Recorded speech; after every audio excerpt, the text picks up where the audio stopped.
Masih teringat jelas perbuatan lelaki itu. Rasa sayang yang selama ini dia tujukan hilang oleh gejolak nafsu. Selesai melampiaskan hasrat, ia meninggalkanku begitu saja, lalu pergi dengan wanita pilihannya. Kini, 2 tahun sudah aku bertahan, membesarkan anak hasil hubungan kami waktu itu. Di tempat pengasingan, karena warga mengusirku yang tengah hamil tanpa suami. "Gimana, Tanti? Kamu sudah siap?" Mbah Surip menatapku erat.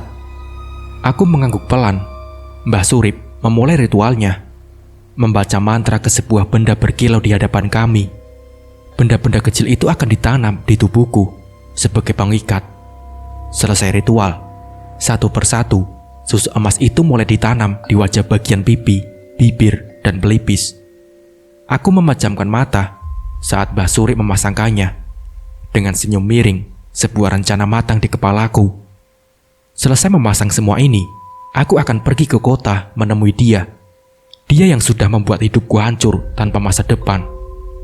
"Satu pantangan untukmu, Tan," ucap Mbah Surip seraya duduk kembali di hadapanku. "Apa itu, Mbah?" ucapku. "Jangan sampai kamu bersetubuh dengannya," ucap Mbah Surip. Emangnya kenapa, Mbah?" tanyaku lagi. "Karena kamu akan kehilangan nyawa. Kembalilah, akan kulepas terlebih dahulu yang kau pakai sekarang. Baru kau bisa bersetubuh dengannya," ucap Mbah Surip. Aku tercekat dengan ucapannya barusan. "Apa kamu sanggup?" tanyanya meyakinkanku. Aku mengangguk. "Jangan sampai terlena, Tanti. Ingat tujuan awalmu untuk apa? Membalas dendam, bukan kesenangan," ucap Mbah Surip. "Siap, Mbah," balasku.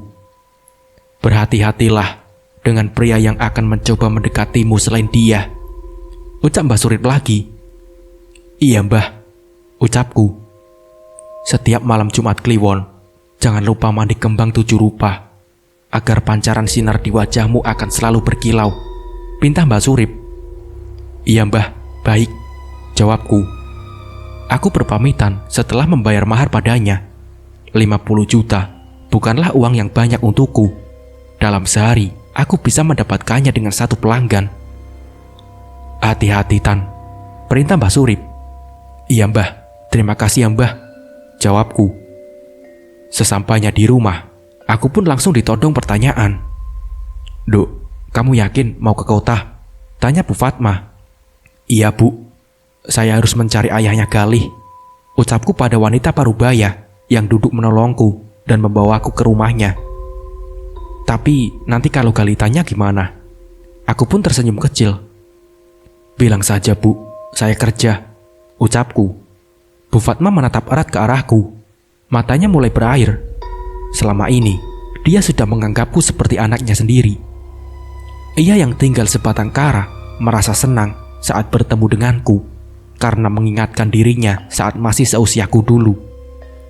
"Bunda, Bunda," suara kecil terdengar dari arah belakang. Aku menoleh. "Galih, dari mana, sayang?" tanyaku mengusap lembut kepalanya. "Habis main, Bunda," jawab bocah yang kini berusia 2 tahun lebih. "Sayang, besok Bunda pergi kerja ya. Galih baik-baik di rumah sama nenek." Aku mengangkat tubuhnya ke pangkuan.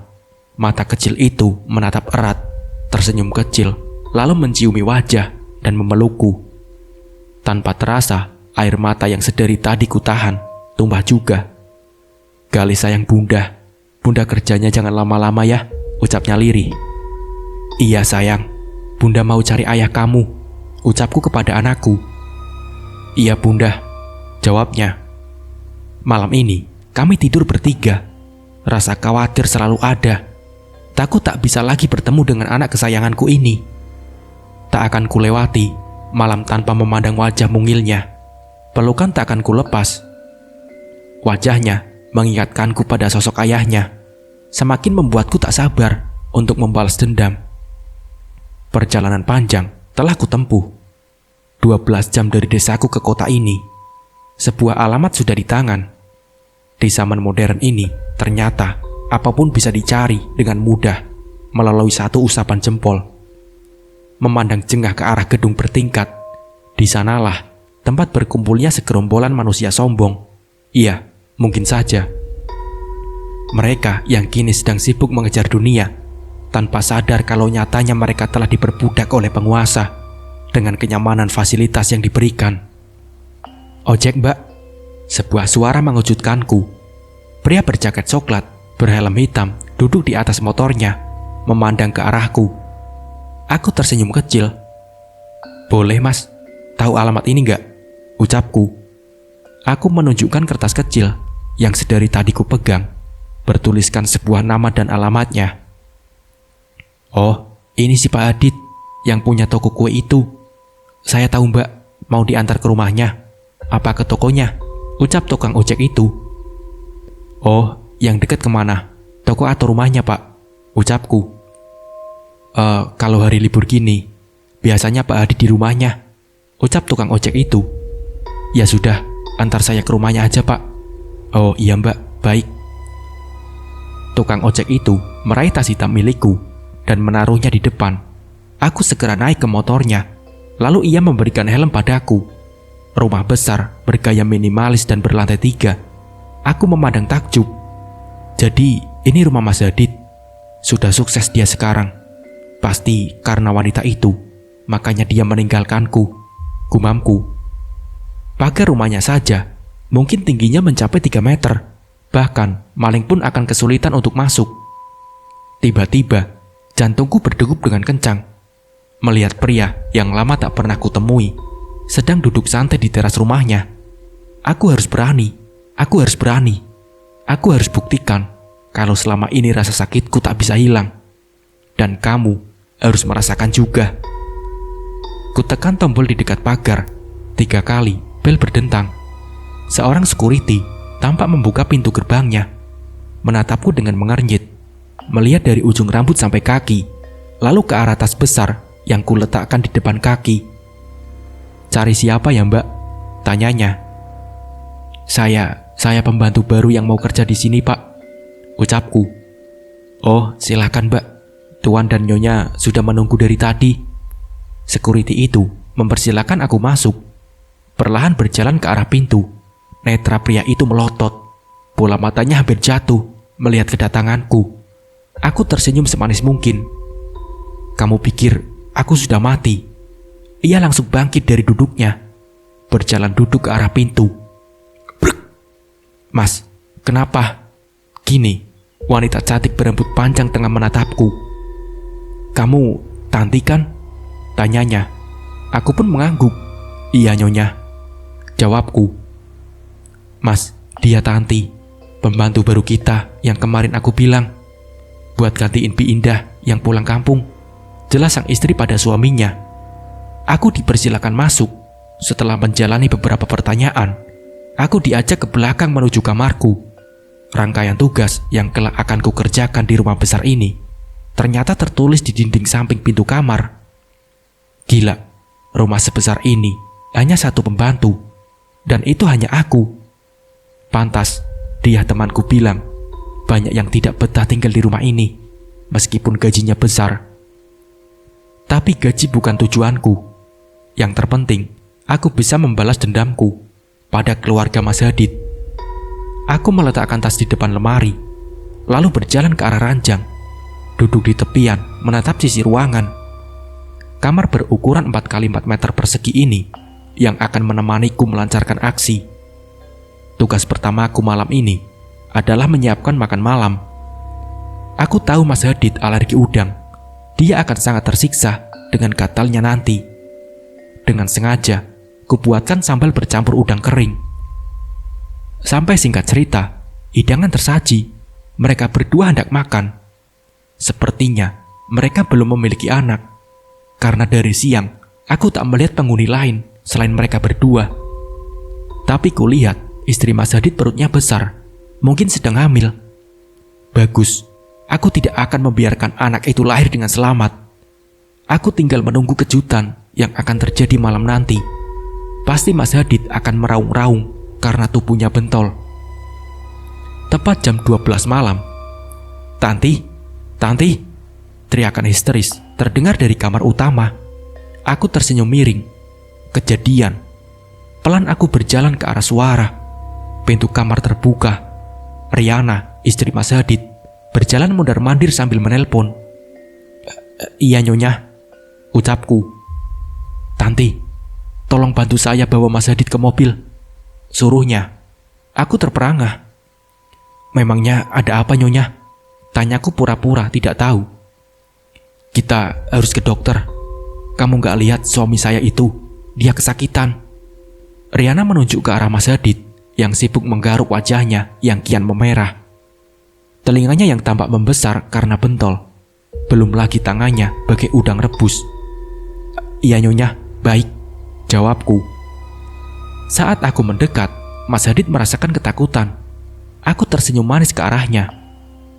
Iya, menurut saat aku meraih tangannya dan merangkul keluar kamar menuju mobil yang terparkir di halaman. Riana yang mengambil alih kemudi. Esoknya Mas Hadid tidak bekerja dan istrinya sedang sibuk berdandan depan meja rias. Ia memanggilku untuk mengantar sarapan suaminya. Tanti, bisa tolong saya? Panggilnya. Aku pun mendekat. Iya Nyonya, jawabku.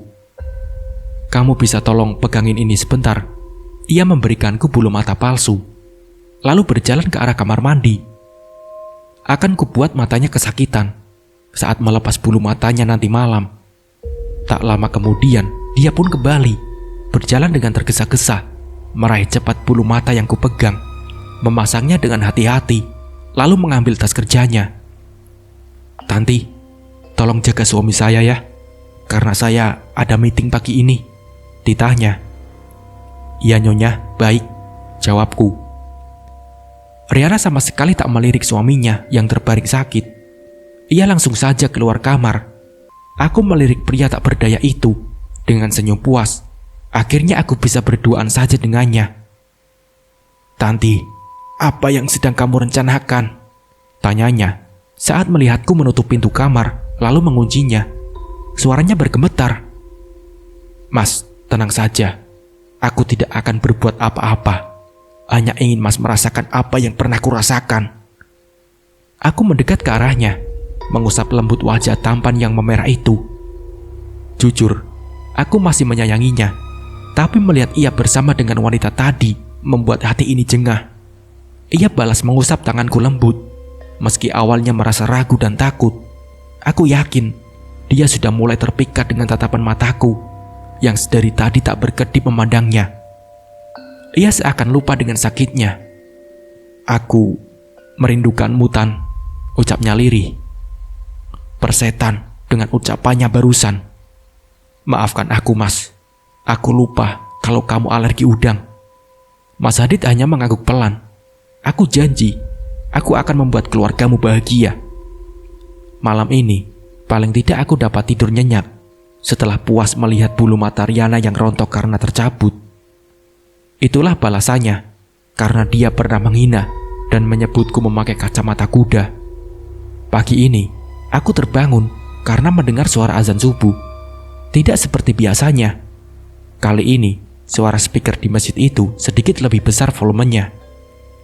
Dengan malas, aku beringsut dari ranjang ke kamar mandi, lalu mencuci pakaian dan menjemur. Selesai dengan pekerjaan itu, aku langsung menuju dapur untuk menyiapkan sarapan. Mereka biasa sarapan dengan roti tawar. Aku akan membuatkan makanan kesukaan Mas Hadid. Kali ini, aku tak akan membuat siapapun menderita. Bermain-main dengan rasa saja dulu. Siapa tahu Mas Hadid memuji masakanku dan membuat Riana cemburu. Segelas kopi hitam tersaji di meja makan dengan sayur yang khusus kubuat untuk Mas Hadid. Hanya satu piring. Sementara Riana, aku buatkan nasi goreng gila. Harum sekali. Kamu masak apa, Tan? Tanya Riana yang baru saja datang dan langsung menarik kursi untuknya duduk. Aku hanya tersenyum kecil. Tak lama kemudian, Mas Hadid datang juga, langsung duduk di ruang makan. Ini kamu yang masak, Tan? Tanya Mas Hadid dengan mata berbinar, seakan baru saja melihat berlian di hadapannya. Iya, Tuan, jawabku. Aku melihat wajah Riana yang cemberut. Keningnya mengernyit, menatap ke arahku dengan curiga. Dari mana kamu tahu makanan kesukaan Mas Hadid? Tanyanya menyelidik. Maaf Nyonya, saya nggak tahu. Tiba-tiba saja saya ingin buatkan itu, biar tidak bosan sarapannya, ucapku. Oh, terus kenapa kamu buatkan saya nasi goreng? Tanya Riana lagi. Karena kata Tuan, Nyonya alergi telur. Itu nasi gorengnya juga nggak pakai telur, jawabku. Riana hanya mengangguk. Benar juga, makasih ya, ucap Riana. Iya Nyonya, saya permisi ke belakang dulu ya, ujarku seraya melangkah ke dapur. Tunggu Tan, saya minta fotokopi KTP kamu ya, ada kan? Soalnya PRT tanya kemarin, kamu suruh laporan. Riana kembali memanggilku. Iya Nyonya, saya ambil dahulu di kamar, ucapku. Iya, saya tunggu, jawabnya. Aku mengangguk dan bergegas ke kamar, mengambil fotokopi KTP. Sengaja memang dari jauh hari sudah ku fotokopi, karena pasti akan berguna. Aku kembali ke ruangan makan. Kulihat Mas Hadid sudah menghabiskan makanannya. Begitu juga dengan Riana. Sepertinya mereka menyukai masakanku. Maaf Nyonya, ini fotokopi KTP saya. Aku menyodorkannya pada Riana. Ia membaca sekilas. Tanti Prativi, saya bawa ya, ucapnya. Masakan kamu enak juga Jeng, puji Mas Hadid. Makasih Tuan. Saya suka, lain kali buatkan lagi ya, ucap Mas Hadid. Riana pun melirik tajam ke arahku. Aku hanya menunduk. Iya Tuan, permisi, jawabku. Dengan cepat, aku berjalan ke arah dapur. Setelah mengambil piring dan gelas bekas mereka makan. Mas, ngapain sih muji-muji dia? Kamu suka? Celetuk Riana dengan nada kesal. Aku yang berhenti di balik dinding sengaja menguping pembicaraan mereka. Kamu ngomong apa sih? Sudah, ayo kita berangkat, ucap Mas Hadid. Awas kalau kamu sampai suka sama dia, ancam Riana. Iya sayang. Mas Hadid terlihat merangkul mesra sang istri dan berjalan keluar. Selesai mandi, aku keluar rumah, menunggu tukang sayur yang lewat. Biasanya jam segini sudah terdengar suaranya. Mbak asalnya dari mana? Tanya security. Dari kampung Pak, jawabku. Kampung mana Mbak? Kan banyak, tanyanya lagi.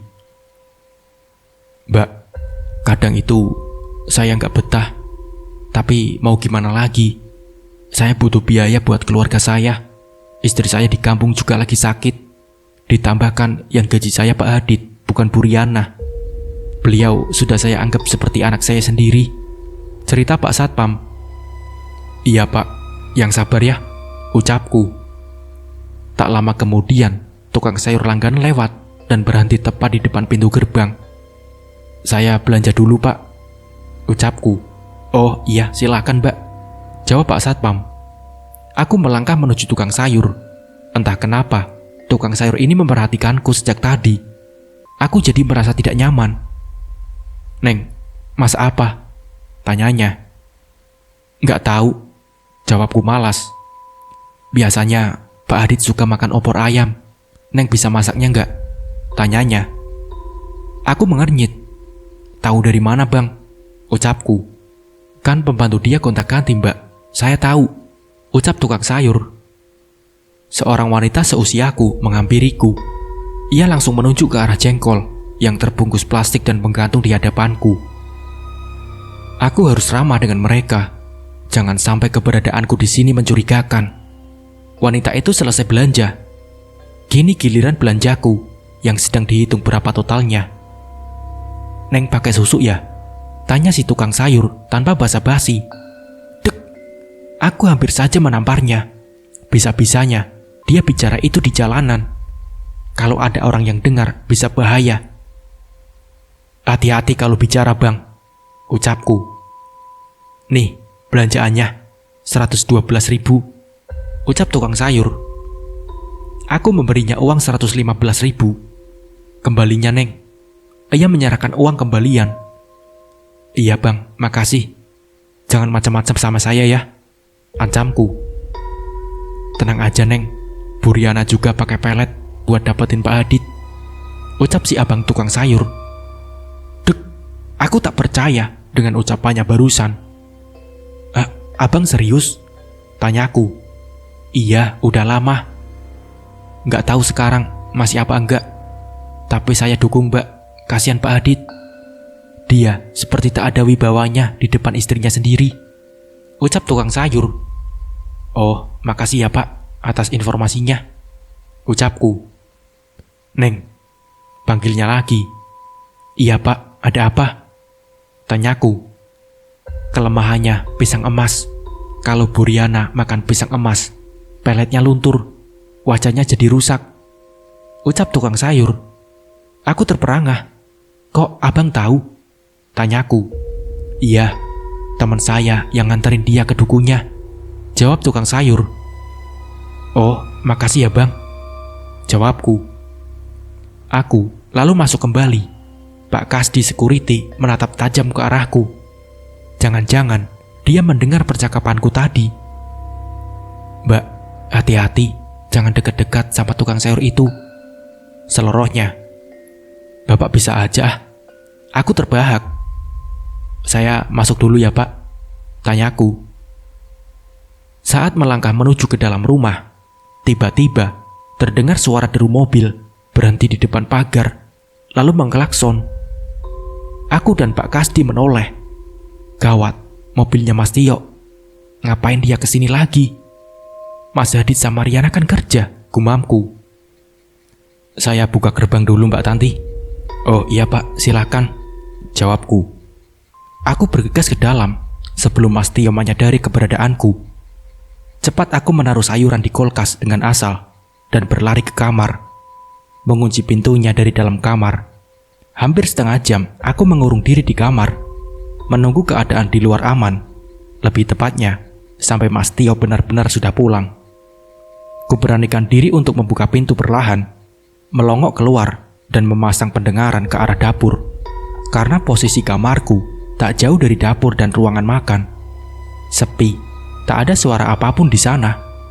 Mungkin Mas Tio hanya sekedar mimpi, karena memang di rumah tidak ada orang lain selain aku dan Pak Kasdi. Aku menghela nafas pelan, lalu keluar kamar dan menutup pintu perlahan. Berjalan ke arah dapur, mengedarkan pandang ke sekitar. Kali ini benar-benar aman.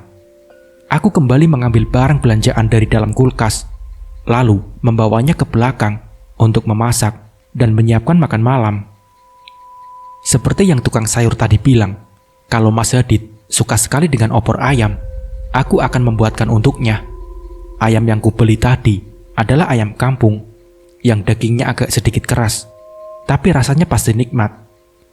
Selesai mencuci ayam, aku merebusnya terlebih dahulu. Sambil menunggu ayam setengah matang, aku membuat bumbunya, mengupas bawang dan bumbu dapur lainnya. Karena iseng agar tidak sepi, aku mengambil ponsel di kamar dan menghidupkan musik kesukaanku. Tiba-tiba, aku sedang asik mengupas bawang, seseorang telah melingkarkan tangannya ke pinggangku. Refleks kumatikan kompor. Bahkan, aku tak mendengar langkah kakinya mendekat. Dek! Pisau yang kupegang terjatuh ke lantai. Aku tak berani melihat siapa yang memelukku dari belakang. Dari wangi tubuhnya, aku mengenali. Tanti, kemana aja kamu selama ini? Tanyanya, tepat di telingaku. Tengkukku meremang seketika. Terdengar jelas napasnya yang memburu. Aku benar-benar tidak bisa melepaskan diri dari pelukannya. Mas, lepaskan aku, ujarku lirih. Sayang, aku merindukanmu. Selama ini, aku mencarimu, katanya. Aku bilang lepas mas, jawabku. Tangan kekar itu merenggang. Aku menoleh ke arahnya, menatap wajahnya yang sendu. Wajah itu tak pernah berubah, masih sama. Hanya saja wajah itu kini sudah ditumbuhi bulu-bulu halus di bagian dagu, membuatnya semakin berkarisma. Ia menyentuh wajahku lembut. Aku merasa bersalah karena telah meninggalkannya begitu saja demi melampiaskan dendamku. Jangan bicara di sini mas, kita ke kamarku, ucapku. Aku meraih tangannya, menggandeng menuju kamar. Dari mana mas tahu aku di sini? Tanyaku sesaat setelah menutup pintu. Tanti, kamu istriku. Aku hafal betul bentuk dan harumnya tubuhmu. Meskipun kau berubah bentuk sekalipun, aku pasti akan mengenalimu, ucapnya. Mas Tio membelai lembut rambutku. Mas, maafkan aku, Mas, ucapku. Sekarang kita pulang ya. Lagi pula, kamu ngapain di sini? Bekerja untuk Hadid dan Riana? Tanyanya dengan sorot mata tajam. Biarkan aku di sini, Mas, sampai dendamku terbalaskan, jawabku. Dendam? Tanya Mas Tio. Iya, Mas. Mas lupa apa yang pernah mereka lakukan pada kita dulu. Aku malu. Bapak meninggal dan ibu masuk rumah sakit jiwa. Sementara kita, Mas bahagia. Aku pun menunduk. Perlahan, wajahku mulai basah. Air mata yang sedari tadi kutahan agar tidak menetes, kini tak terbendung lagi. Mas Tio merengkuh tubuhku erat, membawaku dalam dekapannya, tempat ternyaman yang kurindukan. Aku mengerti. Lalu apa yang akan kamu lakukan pada mereka? Riana itu tidak sebaik yang kamu kira. Aku takut malah kamu yang akan terluka nantinya, ucap Mas Tio. Mas percaya saja padaku. Aku hanya ingin bermain-main saja dengannya. Aku tidak akan membunuh mereka sekarang. Aku hanya ingin mereka juga merasakan apa yang pernah aku alami waktu itu, jawabku. Sayang, apa Riana dan Hadid mengenalimu? Tanyanya khawatir. Mas Hadid mengenaliku, sama seperti Mas mengenaliku. Tapi Riana sama sekali tidak. Mas, kenapa ada di kota ini? Tanyaku bingung. 3 bulan lalu, saat Mama bilang kamu kabur, aku yakin pasti semua karena Mama. Jadi aku berusaha mencarimu. Keputusanku untuk ke kota ini karena aku tahu kamu pernah bilang akan membalas semua perbuatan Riana. Ternyata benar kamu kesini. Kamu tahu dari mana tentang mereka? Ucap Mas Tio. Mas gak perlu tahu itu. Aku tahu semua tentang mereka sejak mereka pergi dari kampung, sesaat setelah pernikahan kita berlangsung, jawabku. Berapa biaya yang kamu habiskan untuk merubah wajah dan penampilanmu? Tanya Mas Tio. Tak seberapa, Mas. Uang tabunganku juga komisi dari Mama sudah lebih dari cukup, jawabku. Ya, meski Mama bersikap begitu padamu, tapi untuk komisi dia tak pernah pilih kasih. Semua sama, ucap Mas Tio. Lebih baik sekarang Mas pulang, pintaku. Mas Tio tersenyum kecil. Kamu ikut denganku, suruh Mas Tio. Jangan bercanda, Mas, jawabku. Iya, aku serius, ucap Mas Tio lagi. Maaf Mas, aku gak bisa. Kumohon izinkan aku di sini beberapa waktu saja. Aku hanya butuh waktu 1 bulan, jawabku. Baiklah, tapi jangan sampai cinta lama kamu bersemi di sini. Ingat, aku dan Galih. Oh iya, aku minta alamat Bu Fatmah. Aku ingin menemui Galih, ucap Mas Tio. Iya, sebentar, aku ambil kertas dan pulpen dulu, jawabku. Aku menuliskan alamat Bu Fatmah. Mas Tio tidak pernah tahu kalau Galih adalah anak Mas Hadid. Yang dia tahu, aku hamil karena perkosaan. Belum sanggup jika aku harus jujur sekarang. Aku takut perasaan Mas Tio akan berubah jika dia tahu yang sebenarnya. Kamu hati-hati ya, ucapnya. Lalu Mas Tio pamit padaku. Berat ia meninggalkanku di sini. Menurutnya, rumah Mas Hadid dan Riana bisa jadi sarang singa atau buaya yang siap menerkamku kapan saja. Hari mulai sore. Selesai mengangkat jemuran di lantai 3, aku turun dan membersihkan lantai 2. Di sini terdiri dari 3 kamar, tapi ada 1 kamar yang tertutup. Entah apa isi di dalamnya. Sementara 2 kamar kosong lainnya berisi tempat tidur, juga lemari kayu. Tak ada yang istimewa di tempat ini. Tapi bagiku, rumah sebesar itu tidak cocok untuk ditempati keluarga kecilnya Mas Hadid. Kecuali kalau keluarga Riana suka menginap di sini. Suara deru mobil terdengar dari bawah. Aku menuju ke balkon kamar. Terlihat sebuah taksi memasuki halaman. Aku mengernyit. Siapa yang datang? Saat pintu mobilnya terbuka, tampak seorang wanita dengan perut besar keluar dari taksi. "Riana, kenapa dia naik taksi? Kemana Mas Hadid?" Riana masuk rumah sambil memegangi perutnya. Aku segera turun sebelum ia berteriak memanggilku. "Tanti, Tanti!" teriaknya. Benar saja, baru 2 anak tangga yang aku lewati. Lengkingan nyaring terdengar dari kamarnya. Aku menuju kamar utama. Terlihat Riana sedang berbaring sambil memegangi perutnya. Jangan-jangan dia hendak melahirkan. "Tanti, tolong ambilkan saya minum," titahnya. Aku menurut. Segelas air minum kusodorkan. Ia menenggak pelan. "Nyonya kenapa?" tanyaku. Perut saya kram. Tolong pijit kaki saya ya," pintanya lagi. Iya, baik," ucapku seraya meraih kakinya, dan aku duduk di tepi ranjang memijit kakinya. Awalnya, pijatanku memang mungkin terasa enak, tapi rasanya kalau ku beri sedikit kekuatan akan membuatnya berteriak. Aku tersenyum miring. Itu belum seberapa Riana.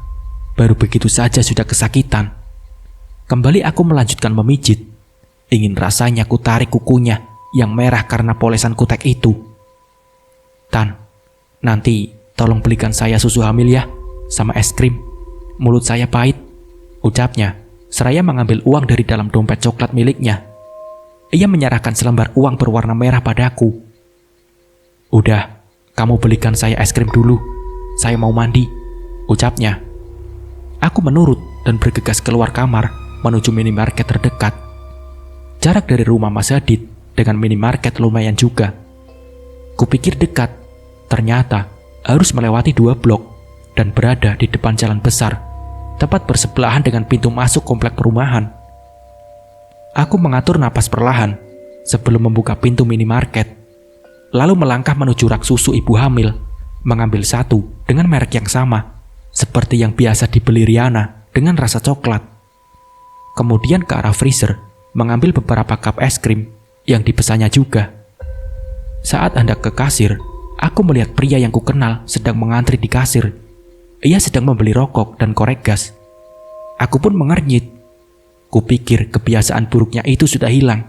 Ternyata itu masih. Aku sengaja berdiri di belakangnya, berharap ia menoleh. Saat satu pelanggan sudah selesai membayar, giliran dia maju, aku masih mengekor, dan dia belum sadar. Akhirnya, dia selesai membayar belanjaannya. Dahamku. Pria itu menoleh. "Tanti," ucapnya berbinar. Aku hanya tersenyum kecil. "Sebentar Mas, saya bayar belanjaan dulu," jawabku. "Oh iya, aku tunggu di depan ya," jawabnya. Aku pulang dari minimarket bersama Mas Hadid, yang tadi kebetulan juga belanja di sana membeli rokok dan korek. Ia melajukan mobil dengan pelan, namun tidak ke arah jalan pulang, melainkan ingin membawaku berkeliling. "Mas, kenapa masih merokok?" tanyaku penasaran. "Rokok itu candutan, aku nggak bisa melepasnya begitu saja," jawabnya. "Tanti, kenapa kamu melamar menjadi pembantu di rumahku? Apa keluarga Tio tahu?" tanyanya. Mas Hadid menatap tajam. "Aku hanya ingin sedikit bermain-main saja denganmu," ucapku mengikuti ucapannya waktu itu. "Jangan mendekatan." Tubuh Mas Hadid mundur dan bersandar di depan pintu mobil. Aku mengambil sesuatu yang terselip dari dalam bra yang kupakai dan menodongkannya di depan wajah pria yang membuatku kehilangan akal. Pisau kecil berkilau terkena sinar lampu jalan yang berada tepat di dekat mobil kami berhenti. Kini sudah kupegang. "Tanti, jangan gila," pekiknya ketakutan. "Mas yang membuatku gila," bentakku. Aku tergeletak. Wajahnya mendongak saat pisau kecil mengenai dagunya. Ia memejamkan mata. Mungkin saat ini jantungnya berdebar-debar, merasa kalau nyawanya sudah di depan mata. Suara dering ponsel terdengar dari balik saku celananya. Lampu ponselnya tampak berkelap-kelip. Aku menarik kembali pisau kecil itu dan menyimpannya di tempat tersembunyi. Tangan Mas Hadid bergetar saat merogoh saku mengambil ponsel. "Iya, Riana. Iya, aku sudah di jalan. Sebentar lagi pulang," ucapnya gugup saat menerima panggilan tersebut. Ternyata Riana yang menelponnya. Mas Hadid menatapku sesaat, menghela nafas, dan kembali melanjutkan perjalanan menuju ke rumah. "Kali ini kamu selamat, Mas," ucapku menyeringai. "Kamu benar-benar berubah," jawabnya. "Ingat, Mas, aku tak akan membuat hidup kalian bahagia," bentakku. "Jangan gila, Tan, jangan gila," jawabnya. "Terserah, Mas mau bilang aku apa?" bentakku lagi. "Aku akan bilang pada Tio," jawabnya. "Coba saja kalau berani. Ku jamin anak dan istrimu tak akan selamat," bentakku lagi. "Sial," rutuknya sambil memukul kemudi. Aku tersenyum puas. "Tenang, Mas, aku masih ingin bermain-main dengan kalian. Meski aku melakukan ini semua, tapi kamu tak akan pernah bisa untuk menyakitiku lagi. Mas, semakin kamu membenci perlakuanku, semakin kamu gak bisa kehilanganku. Lihat saja nanti," bentakku. "Lama sekali kamu, Tan?" tanya Riana saat aku baru saja masuk rumah. Dia yang sedang duduk di ruang tamu sambil memegang ponsel langsung bangkit menyambar bungkusan yang kupegang. "Kamu ngapain sih? Es krim sampai meleleh begini?" omelnya ketika membuka es krim yang kubeli tadi. Mencair karena terlalu lama di jalan. "Maaf, Nyonya, tadi ngantri," jawabku bohong. "Ada apa sih ribut-ribut?" tanya Mas Hadid yang baru saja masuk. "Ini, Mas, Tanti aku suruh beli es krim lama banget," jawab Riana. "Ya sudah, yang penting masih bisa dimakan kan?" Mas Hadid berjalan di belakangku, melirik sekilas dan bergegas ke kamarku. Aku menuju ke arah dapur untuk menyiapkan makan malam. Sementara Riana masih asik dengan es krimnya. Makan malam pun telah siap di meja makan. Mas Hadid yang baru selesai mandi langsung menuju kursinya. Begitu pula dengan Riana. Es krim sudah ludes, ia habiskan. Aku menyiapkan piring beserta sayur di meja. Mas Hadid menatap tajam ke arahku saat Riana hendak menuangkan sayur ke piringnya. Dia menangkap tangan Riana. "Kenapa, Mas?" tanya Riana bingung. "Biar aku cicipi dulu," ucapnya. Aku tahu, pasti dia berpikir kalau masakan itu sudah kuberi racun. Kulihat ia mencicipi sayur buatanku dengan sendok. Dirasa aman, ia pun kembali mengambil sayur beserta lauknya. "Enak, Mas?" tanya Riana. Mas Hadid mengangguk. Aku menuangkan air minum ke gelas mereka. "Tanti, perasaan kok kamu tahu semua tentang makanan kesukaan suami saya?" tanya Riana curiga. Iya, Nyonya. Saya dikasih tahu tukang sayur. Waktu tadi pagi, saya bingung mau masak apa. Tukang sayurnya bilang, masak ini, masak itu. Tukang sayurnya bilang, masak ini aja. Katanya dulu yang bekerja di sini sebelum saya suka belanja itu," jawabku. "Oh, begitu." Riana kembali melanjutkan makannya. Raut wajahnya seketika berubah saat aku menyebut tukang sayur.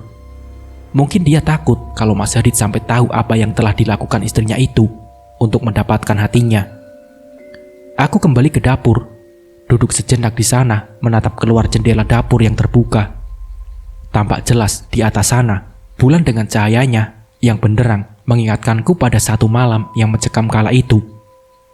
"Tanti, Tanti," sebuah suara mengejutkanku. Segera ku hampiri panggilan Riana. "Iya," jawabku. "Tolong dibereskan. Saya sama Mas Hadid mau istirahat dulu ya. Badan saya sakit semua," ucap Riana. Riana pun bangkit dari duduknya, dibantu Mas Hadid berjalan ke kamar. Aku hanya melirik kesal karena masakanku tak dihabiskan. Padahal susah payah aku membuatnya. Tapi sepertinya Mas Hadid kini mulai was-was dengan keberadaanku di sini. Bagus kalau begitu. Semakin dia cemas dan takut, aku semakin suka dan bersemangat untuk mengerjainya. Malam kian larut, udara dingin merasuk ke dalam kamar. Aku menarik selimut untuk menutupi tubuh ini. Rintik hujan terdengar pelan. Lalu, lama-kelamaan hujan pun mulai deras. Aku tak bisa tidur. Jam dinding menunjuk ke angka 11 malam. Entah kenapa aku kepikiran dengan Galih anakku. Apa dia baik-baik saja dan Mas Tio sudah menemuinya? Biasanya saat hujan seperti ini, Aku selalu memeluknya, menghangatkan tubuh mungilnya. "Galih, Bunda kangen kamu," gumamku. Kunyalakan ponsel dan memandang wajah kecil itu di layar. Persis sekali dengan ayahnya. Andai Mas Hadid tahu, mungkin dia akan merebutnya dariku. Tiba-tiba, suara petir menggelegar. Aku mengernyit, lalu kembali meringkuk di kasur. Tapi aku seperti mendengar suara sesuatu dari luar.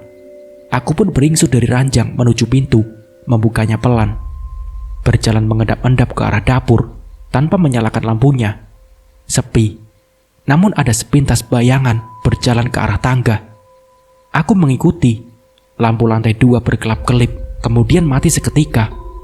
Mungkin putus, atau ada yang mematikannya dari atas.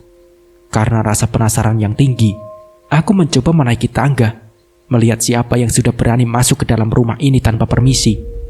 Jangan-jangan maling, gumamku. Prak! Suara pintu dibanting. Aku mencari tahu dari mana arah suara itu. Kulihat dari kejauhan, kamar yang siang tadi terkunci. Kini pintunya terbuka sedikit. Berarti ada orang di sana.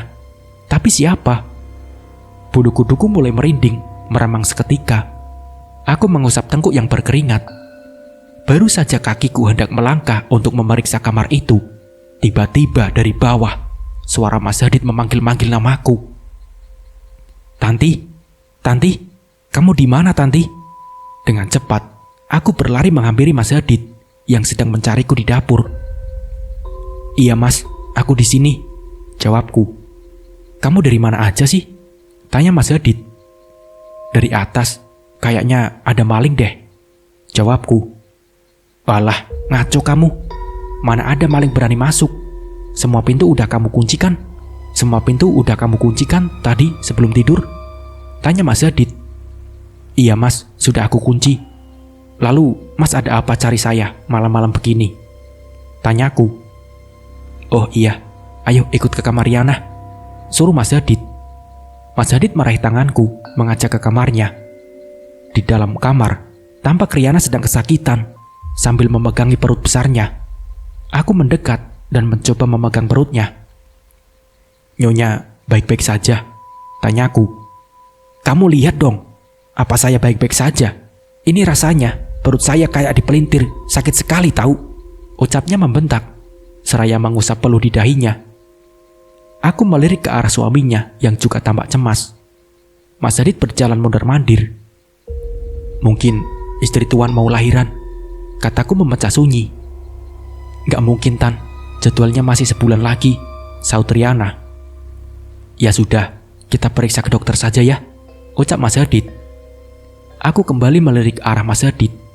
"Mas, kita ke dokter ya," ucap Riana. "Tapi hujan deras Riana," jawab Mas Hadid. "Mas, aku gak kuat Mas," ucap Riana. Riana semakin kesakitan. Sebenarnya, aku tidak tega melihatnya seperti ini. Aku tahu betul bagaimana rasanya saat bayi dalam kandungan itu berkontraksi. "Ya sudah, aku siapkan mobil dulu ya," ucap Mas Hadid.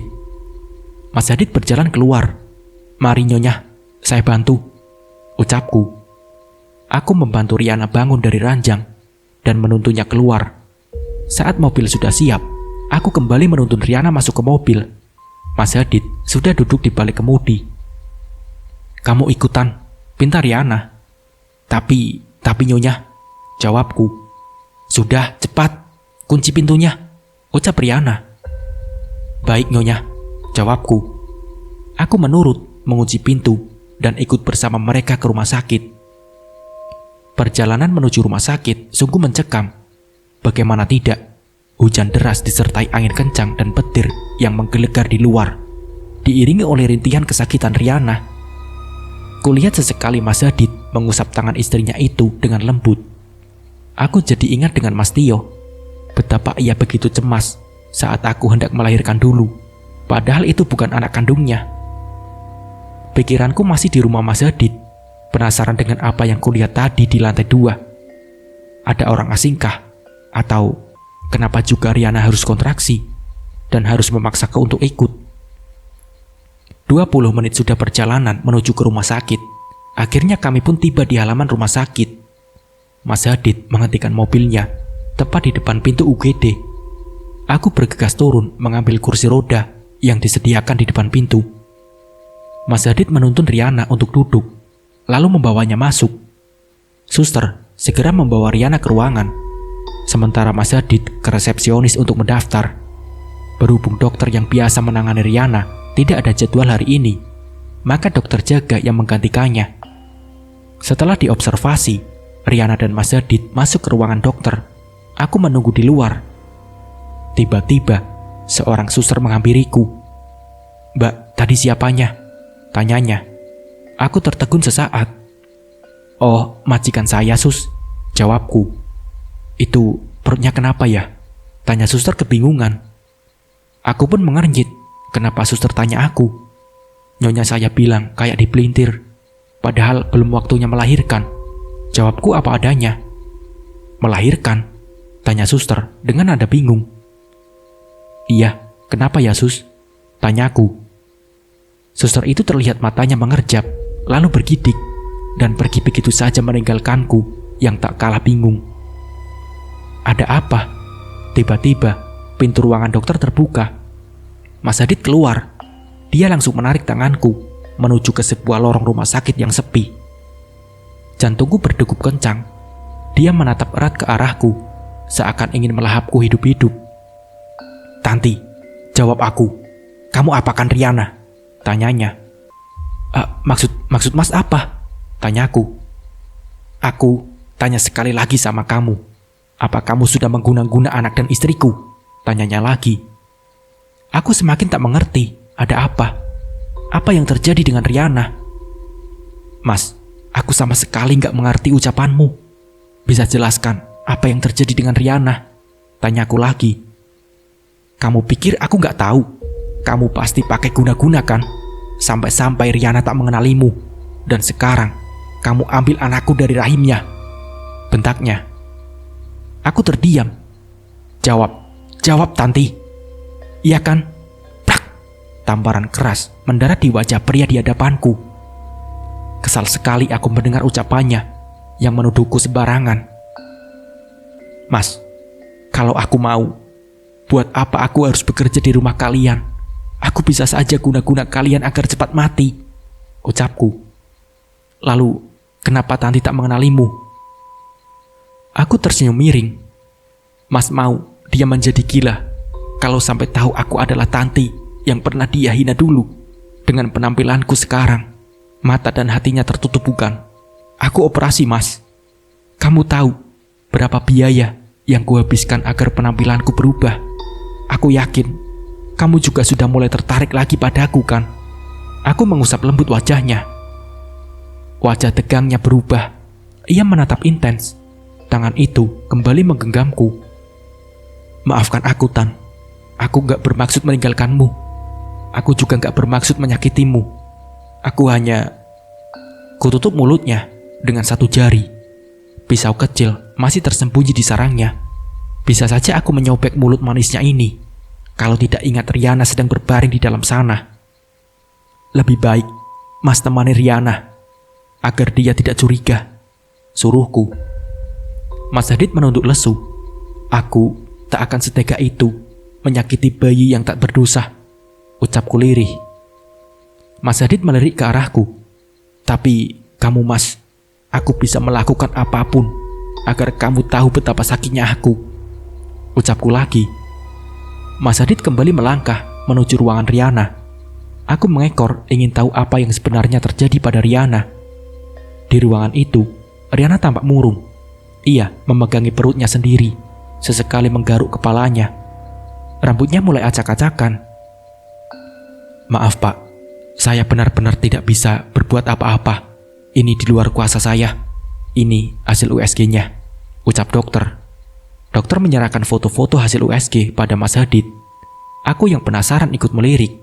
Riana menangis terseduh-seduh di sebelah suaminya. Ini gak mungkin, Dok. Bagaimana bisa janin yang ada dalam kandungan istri saya hilang begitu saja?" ujar Mas Hadid. "Apa? Bayinya hilang? Kok bisa?" tanya Mas Hadid. "Saya juga gak tahu, Pak. Tapi apa benar istri Bapak sedang mengandung?" tanya dokter. Iya, benar dok.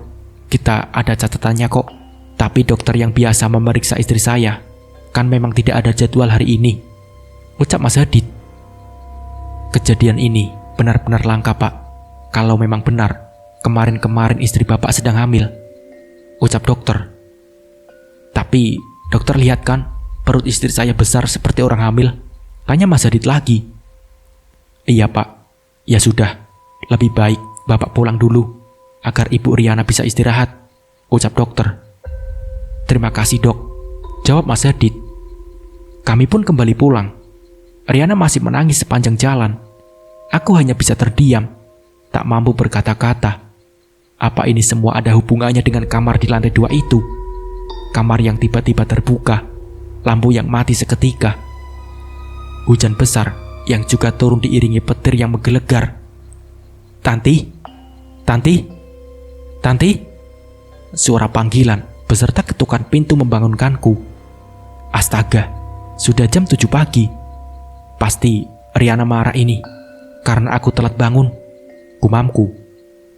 Dengan cepat, aku beringsut dari ranjang menuju pintu setengah berlari dan gugup saat membuka pintunya. Maaf nyonya, saya telat bangun, ucapku seraya menunduk. Iya, gak apa-apa. Lagi pula Mas Hadid dan saya hari ini gak bekerja. Oh ya, saya mau minta tolong kamu, suruh Riana. Riana tiba-tiba masuk ke kamarku dan menutup pintunya. Aku bingung, dia ingin minta tolong apa? Tan, kamu tolong ke pasar ya, belikan saya ayam hitam 2 ekor, lalu taruh di belakang rumah. Ini uangnya. Saya sudah pesan ojek yang biasa nganterin saya beli ayam itu. Saya lagi gak bisa kemana-mana, perut saya masih sakit Tan, suruh Riana. Riana memberikan 3 lembar uang berwarna merah. Aku menerimanya. Oh ya, jangan bilang-bilang sama Mas Hadid ya, ucapnya lagi seraya berbisik. Maaf nyonya, kalau boleh tahu buat apa ya? Apa mau dimasak? Apa bakar ayam? Tanyaku bingung. Shh, udah, kamu gak perlu tahu. Kerjakan saja, ini bukan urusan kamu, jawab Riana. Riana lalu berjalan keluar kamar. Aku masih berdiri terpaku, berusaha mencerna apa yang hendak dilakukan Riana dengan ayam-ayam itu. Apa ini ada hubungannya dengan perut dan anak yang dikandungnya? Kalau dokter bilang di dalam perutnya sudah tidak ada bayi, kenapa perut itu masih besar? Gumamku. Aku tak mau ambil pusing dengan urusannya. Yang penting misiku harus berjalan sesuai rencana. Iya, kebetulan malam ini adalah malam Jumat Kliwon. Jadwalku untuk mandi kembang. Sekalian saja aku cari kembangnya di pasar. Benar saja, setelah aku selesai mandi, ternyata tukang ojek yang Riana bilang tadi sudah menunggu di ujung gang. Aku segera menghampiri dan menuju ke pasar. Dalam perjalanan, si tukang ojek ini sesekali melirik ke arah spion. Matanya tak henti menatapku. Aku jadi risih dan tidak nyaman. Takut kalau dia berbuat yang tidak-tidak karena pengaruh susuk yang kupakai ini. Pasarnya lumayan jauh, 15 menit kami menempuh perjalanan. Tukang ojek menghentikan motornya tepat di depan rumah seseorang yang letaknya berada di belakang pasar. Aku turun mengikutinya dari belakang. Ini lebih mirip seperti peternakan ayam. Tapi si tukang ojek mengajakku ke belakang peternakan. Di sana ada sebuah gubuk kecil dan ada seorang pria parubaya sedang duduk sambil membaca koran dengan sebatang rokok yang dihisapnya. Permisi pak, sapa tukang ojek tadi. Bapak tersebut bangkit dari duduknya dan menyambut kami dengan berjabat tangan. Kamu man, ada apa? Tanya si bapak. Ini pak, pembantunya Bu Riana, biasa, ucap si tukang ojek yang aku sendiri gak tahu siapa namanya. Oh iya ya, telat seminggu dia. Lupa apa gimana? Sebentar, saya ambil dulu ya, ucap bapak itu. Tak lama kemudian, bapak tadi datang dengan membawa 2 ekor ayam hitam, seperti yang diminta Riana. Berapa pak? Tanyaku. Biasa, jawab si bapak. Aku benar-benar tidak tahu berapa harga 2 ekor ayam itu. 200.000 mbak, bisik si tukang ojek.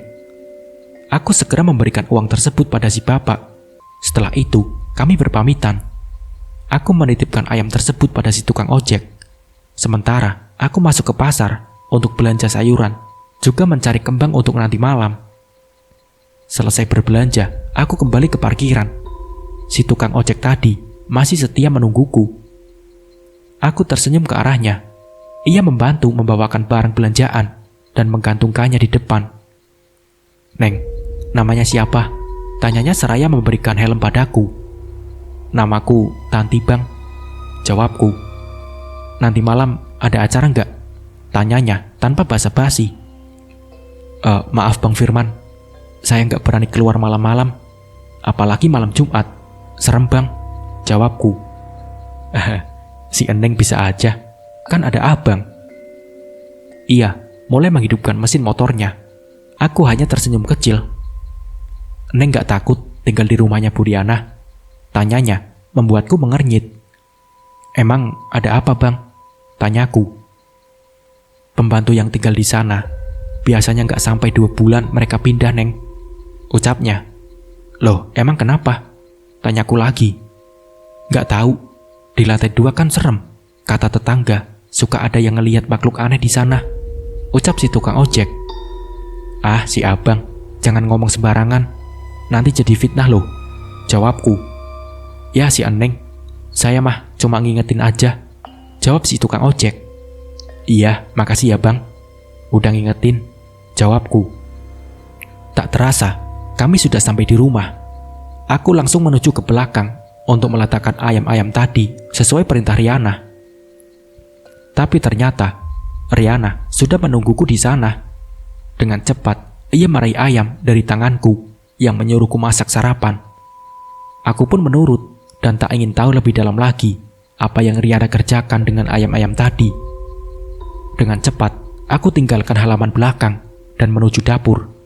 Semua sayuran aku keluarkan dari dalam plastik, lalu mengambil kembang yang kubeli dan membawanya ke kamar. Kusimpan rapat-rapat dalam lemari untuk nanti malam. Saat keluar kamar, aku tercekat melihat Mas Hadid sudah berdiri di depanku. "Dari mana kamu?" tanyanya dengan sorot mata tajam. "Aku dari pasar mas," jawabku, seraya berjalan kembali ke dapur. Mas Hadid menarik tanganku, sehingga aku jatuh ke pelukannya. "Lepaskan aku mas," ucapku.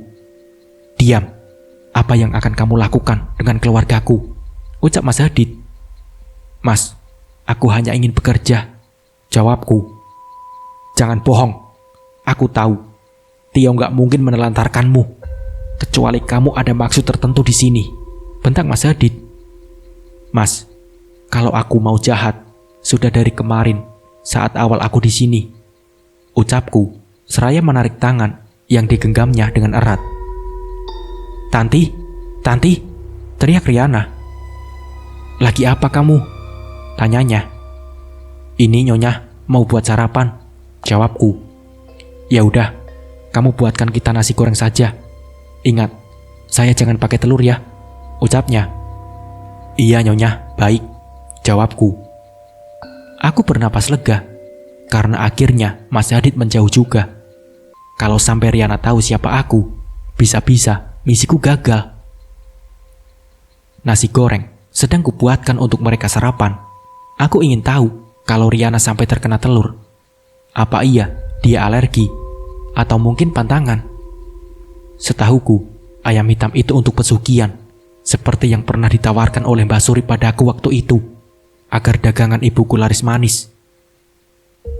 Masih penasaran dengan semua yang terjadi di rumah ini, aku akan membuka satu persatu. Kini, aku memasak untuk Riana tidak pakai telur, tapi bekas wajan yang kupakai menggoreng telur. Dikit saja, aku akan lihat reaksinya. Mas Hadid suka nasi goreng dengan telur ceplok dan taburan bawang goreng beserta irisan timun. Sementara Riana hanya nasi goreng sosis, juga taburan bawang goreng tanpa irisan timun. Dia biasanya menghindari makan timun, katanya agar tidak becek. Setelah masakan matang, aku menuju ruang makan. Mereka berdua asik bersengkrama. Melihatku datang, langsung menatap malu. Aku hanya menunduk dan tersenyum kecil sambil meletakkan kedua piring di atas meja. "Wah, Harum, pasti enak ini, ucap Mas Hadid, seraya mengambil sendok dan langsung melahapnya perlahan. Pelan-pelan Mas, panas, ujar Riana. Aku menuangkan air ke dalam gelas mereka. Melihat Riana meniup nasi di sendoknya, lalu melahap perlahan. Aku mengernyit, menunggu reaksi yang akan terjadi. Perlahan, aku berjalan ke dapur, mengintip mereka makan. Ternyata kita nggak salah ya Mas, pilih Tanti buat bantuin kita di sini. Selain kerjanya rapi, rajin, dia juga pintar masak, ucap Riana sambil tersenyum. Iya, betul. Mas Hadid hanya menjawab singkat. Aku tahu, mungkin sebenarnya dia tidak menginginkan keberadaanku di sini. Tenang saja Mas, semua akan baik-baik saja, kecuali istrimu bertindak yang tidak-tidak di belakangmu, gumamku. Siang menjelang, matahari mulai menampakkan sinarnya tepat di atas kepala. Aku yang sedang membersihkan lantai 2 penasaran, ingin membuka kamar yang pintunya selalu tertutup itu. Hawa panas dari sinar matahari yang tembus ke ruangan atas membuatku berkeringat. Aku berjalan perlahan ke depan pintu kamar itu, memutar gagang pintunya. Terbuka, mataku terbelalak, tidak dikunci, mungkin lupa dikunci. Aku melongok ke dalam, gelap, tanganku meraba dinding mencari saklar lampu. Setelah kunyalakan, tidak begitu terang, hanya memakai bolam kuning yang mungkin hanya 5 watt. Mataku melihat ke sekeliling ruangan, tidak ada apa-apa. Hanya sebuah meja kecil, baskom kosong di bawah meja, dan tungku kecil. Ruangan ini sangat pengap. Tak ada lubang udara, apalagi jendela. Benar-benar tertutup rapat dan lembab. Suhu di tubuhku kian memanas. Aku tak bisa berlama-lama di sini. Rasanya seperti sauna. Segera, kumatikan kembali lampu kamar, dan langsung keluar kamar.